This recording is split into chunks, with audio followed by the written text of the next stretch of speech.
Hare Krishna. Question from Prathamesh Prabhu. How can we use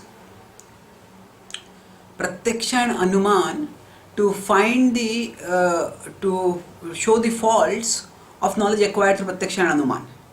We may show how scientific theories are some atheistic scientific theories are false, such as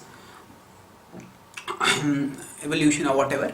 They are misleading because of certain observable evidences or inferences.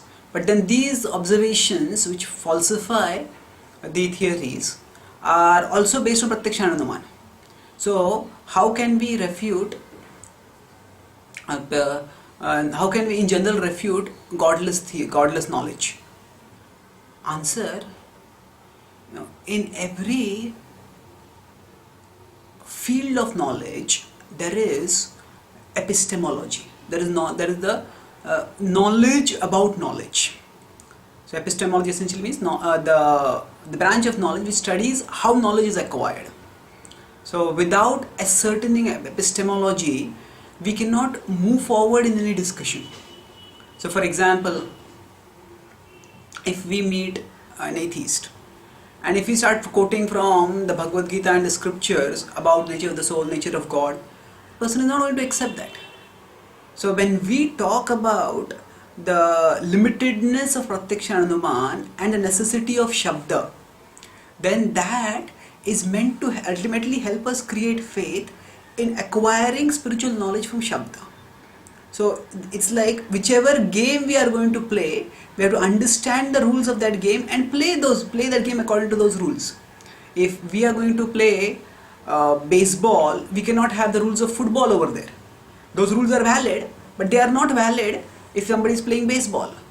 So that means that if we are going to talk with people who do not accept the authority of Shastra, then we have to talk in terms of what they accept as authority. So when we say Pratyaksha and Anuman have their limitations, that there are 4 defects in our senses, now this does not mean that Pratyaksha and Anuman is entirely useless. Now, if we see the whole Mahabharata war, the whole Ramayana war, when the war is being fought, it is being fought for a dharmic cause. But when the warriors are fighting, it is with their Pratyaksha they are saying, oh, this enemy is here, this enemy is going to come from here. And when, say,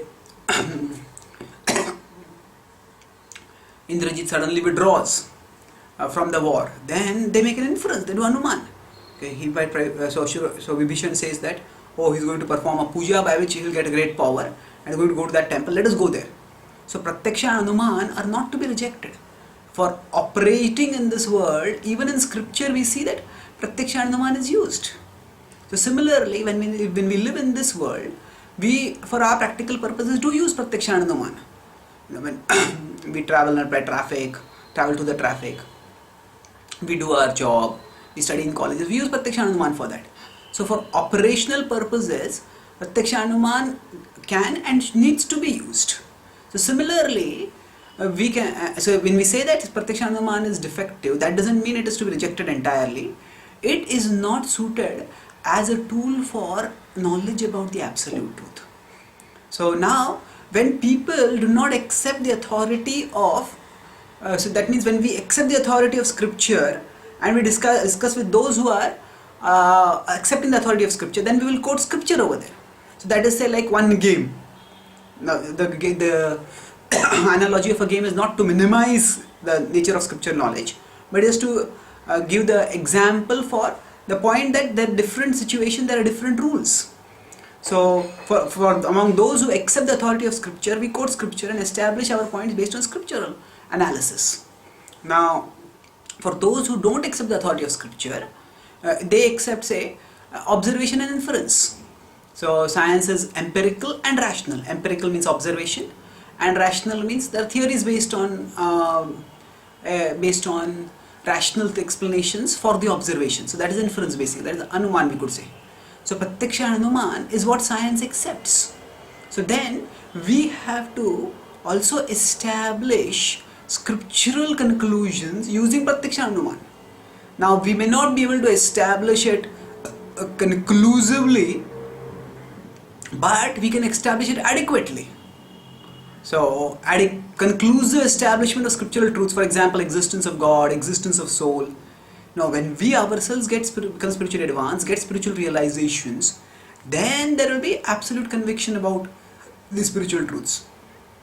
But there is reasonable conclusions that can be established using so instead of when we are dealing with materialistic people, then we have to discuss with them in the frame of reference that they use. So using Pratyaksha Anuman also, we can establish the conclusion of scripture for them. And Srila Prabhupada also says that there is a conversation where he is talking about atheism, and somebody tries to discuss, a devotee telling the role of atheist tries to divert the discussion, but your scripture says this. Prabhupada says, forget scripture. He says, let us discuss based on your term, in terms of logic, in terms of common sense. And Prabhupada argues. So the principle is Pratyaksha Anuman, the three principles I talked about. That first principle is that depending on whom we are talking, we have to have a common frame of reference, common epistemology, we could shared rules, and then we can play that game. So if we are going to discuss with people who have Pratyaksha Anuman as their authority, who get knowledge from Pratyaksha Anuman, then we have to use those sources of knowledge not to gain conclusions, but to establish the authenticity of scriptural conclusions. And thirdly, Pratyaksha Anuman are not invalid, they are incomplete for understanding the absolute truth, but they are useful for understanding, they are still even essential for operating in this world, and we can use it not for operating in one. This not just means doing our conduct, doing our profession, but also establishing preliminary spiritual truths like the existence of God, existence of soul, but advanced spiritual truths, for example, that God is a person with a bluish-black complexion playing a peacock feather. This cannot be established to Pratyaksha Anuman. For that we need revelation alone.